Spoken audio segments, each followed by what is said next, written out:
Hey everyone, Scoop Scientist here. So I got a comment from Nathan Scientific Stuff on my gravity video. He asked if I could potentially explain what time is. Now, just like that gravity video, I didn't really explain gravity, but I illustrated it. So that's what I'm going to be doing with time, because it's a bit hard to really explain what time is. I've spent a full week of solid research. I got my notes here, a couple of visualizations, and so I'm going to do my best to illustrate it. Now, the first way of illustrating time is using an ant on, say, either just a line on a piece of paper or like, say, fishing wire. So say the ant was then walking along the line, and all it could see, it couldn't see ahead or behind. All it could see is the line of what it's on right then and there. And it kept walking along, discovering new parts of the line. That's pretty much what time is. We can't see into the future or into the past, although we can remember the past, but so can the ant. The ant can remember what it just saw, but then as time goes on, we discover new parts. So, say for instance, about 40 seconds to a minute ago when I first started this video, that I didn't know what was actually going to happen in this time now until I discovered it. So that's what the ant is doing. It's just walking along, discovering new parts of the line or new parts of time. But now, here's something that I want to try to explain. Time being a dimension, not necessarily the fourth, but I have the fourth dimension illustrated here. So first of all, before I get into that, I'm going to show you this. This is a cube. As you may know, you can see each length is the same size. Well, it should be to be a cube, because this is just roughly cut straws, but so each length is the same, each angle is the same, so 90 degrees. But if I were to, say, get a light behind this and put the cube onto, say, a piece of paper or something like that, you can see that all the angles are not 90 degrees, they're not the same, and all the lengths are not the same either, because that is a shadow of what a 3D, third-dimensional object will look like in a two-dimensional world. And so that brings me to this. This is called a tesseract. It's a little bit falling apart, but it's a cube inside a cube. But you can see these lengths are not the same as these lengths, and these angles are not the same as these angles, but in a four-dimensional world, each length would be the same and each angle would be the same, because this is just the shadow of a 4D object in a 3D world. Why am I mentioning dimensions? Well, that's because time has been theorized to be a dimension. So again, not necessarily the fourth, but because I have the fourth here, because I couldn't make a fifth dimension. It would be another cube inside there, and the sixth would be another cube inside there, and so on and so forth. But to me, explaining time as being a dimension doesn't really work out. I see time as being more of a direction. So just as we have forward, back, up, down, left, right, and everything else in between. But time, it goes forward and backwards. So there's time, which is the forward, and anti-time, which is the backwards, or the past. And so that's basically what I see time as. Also, I've had a few replies and more comments on my gravity video about time, and one commenter, Jod, he was saying that for him time didn't exist. He believed that time wasn't a thing. And there are people who agree with him on that. I don't really, me personally, I don't actually see how you can't have time. For instance, time is defined to make motion look simple. So how to calculate speed? That's distance over time. Now you'd say speed is a real thing. You get in the car and then you go at 30, 40, 50 kilometers an hour. So that's kilometers per hour, which is distance over time. And so I think time has to be there. It's like a fundamental thing. Don't know what thing but it just has to exist. That's what I think. But also, time is relative. Say, for instance, you got two atomic clocks, and atomic clocks, they tick at exactly what 1 second is. And so say you synced both of those clocks, so they were displaying the exact same time, ticking at the exact same time.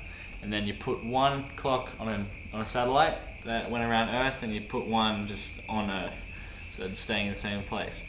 Once the one on the satellite came back, you'd look at it, the one on the satellite would actually be slightly behind the one on the first one. That's because the faster you go, the slower time goes for you. So it's really hard to wrap my head around, but that is what is known as time dilation. I have a few articles in the description on time dilation if you want to look at them. And so if any of you could explain time dilation more simply in the comments below, then feel free, and I will try to wrap my head around that then. Also, I was thinking, in Doctor Who, time is, it's a big wibbly wobbly whatever thing. I don't actually watch Doctor Who, but it's this tube, and so it looks like a physical thing there, but time, I don't think, is actually a physical thing. It's not obsolete, and it's relative, as I said before. So another clever way of illustrating time is to look at the minute and second count of how long this video has been going for on YouTube. Say that's time going 1 second per second, but you see, the thing is, I can stop this video at any time, but the time keeps going. For me, on the video, time has stopped. You can see me down there. I'm frozen in time, but for you right now, time is still going. So that's another way of showing that time is relative to the observer and not obsolete. And because time is relative, this leads me to my next point of time travel. Now, I don't actually believe time travel is possible. I mean, if it is, then we would have probably seen something. So say, if time travel was invented 1,000 years, maybe we would have seen that, as in someone from the future came back to the past. But we haven't actually seen that. Well, as far as we're concerned, we haven't seen that.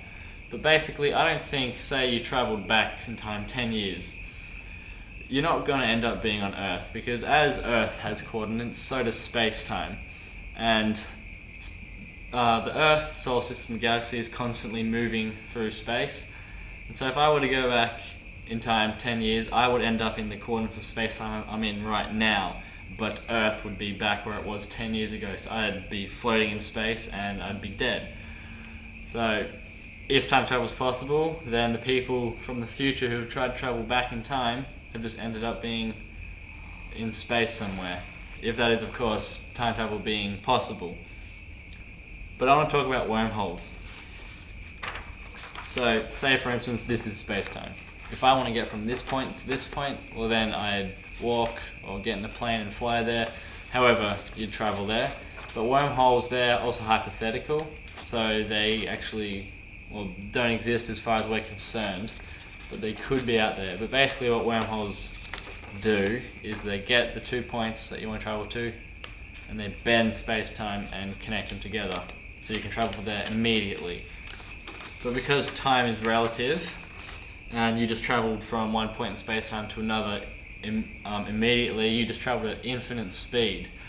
And so time went ultra slow for you. So what could have been thousands or millions of years for everyone else, it was for you instantaneous. So those are my little inputs on time travel there. But now I want to take a quick moment to talk about how we keep track of time, because I also got another comment from Experimental Madness, and he said that time was invented by man. Now, he said time was invented by man thousands of years ago, but what I say to that is, what about the thousands of years before that? Although before then we wouldn't have called it thousands of years, because what is a year? Well, we define that as being a way to measure time. And so I say that time wasn't invented by man, a way to measure time was invented by man. So I'm here wearing a watch, it goes at 1 second per second, and right now it is 9:04 to this time zone here on Earth. But the way we measured time was through the movement of the sun in the sky. So the sun would start in the east, go around Earth, finish in the east. That's 1 day or 24 hours. That's how we broke it up. Then we ended up using sundials. Then that technology went further and further to clocks, watches, and now we got phones. All that sort of stuff. So I'm saying time was not invented by man, but a way to measure time was invented by man. But now on to my next point. The next point being entropy. So entropy basically is a measure of how disorderly things are. So entropy goes up with time. So as the arrow of time moves on, entropy goes up. So basically this means if you had headphones, you neatly wrap them up and put them in your pocket, you'd expect the next time you go to use them for them to all be tangled. What you would not expect though is to put tangled headphones in your pocket and next time you go to use them then be neatly wrapped up. Because in that case that would be entropy going down as time goes on, and that just doesn't happen. So that is entropy put simply, but why was entropy low in the first place? So basically we're saying that at the beginning of time entropy was as low as it can go. The reason why I believe entropy was low in the first place is simply because of God. As you may or may not know, I'm a Christian, and so I believe in the creation, and as God created time, created the universe, so was entropy. Entropy was like created with it, and it started off low there, and then so the moment time started, that was when entropy started to grow. Now, and there also, I think, is a limit to how tall entropy can get, or how big it can grow. So, a way to put it, let's use this cube again. Say this was completely closed off and had a certain amount of air in there at regular, like sea level pressure. Now, if I were to get all that air and push it into one corner down here, as high pressure as I can get it, then I were to let it go, the air would then fill up the space and then eventually settle and just be still. So the air is representing entropy. So time is always going, and so if I let go of the air, then entropy starts to grow, which is the air filling up the space, and then eventually once the air settles, that's when entropy stops. So entropy is basically filling up the room, which is the universe, and eventually it'll stop. That's when time will stop, or time could keep going, so there's so many different possibilities about what could actually happen. Now, there's definitely so much more I could be talking about in this video. It's already long enough, quite frankly. What I'm thinking of, I want to make different videos for pretty much each of these points I've mentioned. Time travel, dimensions, entropy, time dilation, and everything else in between pretty much on this video. I'd definitely like to cover dimensions in another video. And also, if you think I may have missed something, then feel free to put it in the comments below. I've already been filming for more than an hour, plus the week's research. This has been the most research I've ever done for a video. But I'm definitely not done. There's so much more I could talk about. It's just that I really wanted to get this video out as well. But yeah, so the comments down there are to discuss. So we can discuss any points we made. You can bring up new points. I'd be really happy and excited to read some of the things you have to say. Also, if you want me to make a video about any of these, give my point of view and other research that I can find about some things similar to this sort of thing, then feel free to let me know as well.